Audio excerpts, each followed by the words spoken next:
नेपाल में हालिया विरोध प्रदर्शन के बाद फ्रांस की सड़कों पर भी गुस्से की आग भड़क उठी है। राष्ट्रपति इमैनुअल मैक्रों के खिलाफ ब्लॉक एवरीथिंग नाम से एक नए आंदोलन शुरू हुआ। सुबह सुबह देश भर के राजमार्गों को जाम कर दिया गया। हर तरफ आगजनी, नारेबाजी और अराजकता दिखाई दी। कई बसों में आग लगा दी गई। सुरक्षा बलों की भारी तैनाती के बावजूद राजधानी पेरिस समेत कई बड़े शहरों में हालात बिगड़ते गए। ये विद्रोह ऐसे समय में हो रहा है जब फ्रांसीसी राजनीति पहले से ही संकट में है।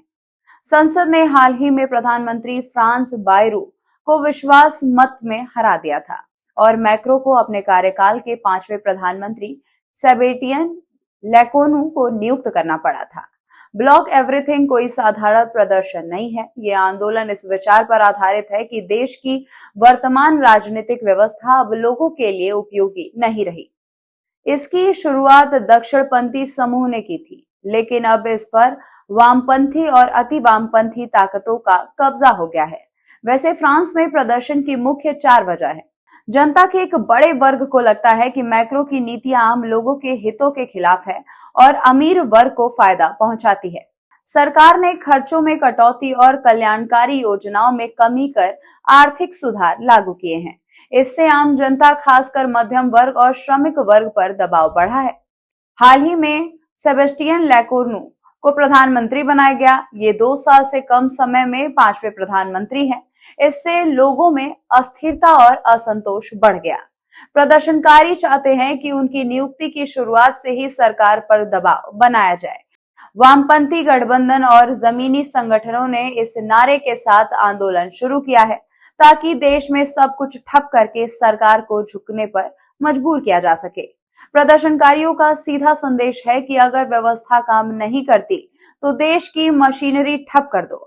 इसी सोच के साथ उन्होंने राजमार्गों, शहरों और परिवहन व्यवस्था को ठप करने का ऐलान किया है।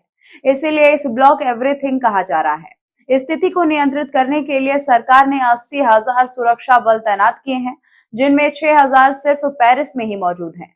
फ्रांसीसी मीडिया का अनुमान है कि इन प्रदर्शनों में लगभग 1 लाख लोग शामिल हो सकते हैं।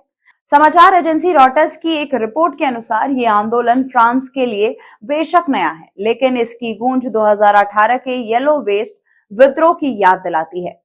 उस समय भी ईंधन की बढ़ती कीमतों से नाराज लोग सड़क पर उतर आए थे और विरोध धीरे धीरे राष्ट्रपति मैक्रो की नीतियों के खिलाफ एक बड़े जन आंदोलन में बदल गया था। इस बार भी हालात कुछ ऐसे ही दिख रहे हैं। गृह मंत्री ब्रूनो रेशियो ने बताया कि लगभग 50 नकाबपोश लोगों ने बॉर्डर में राजमार्ग अवरुद्ध करने की कोशिश की। टुलूज में केबल में आग लगने से यातायात बाधित हुआ।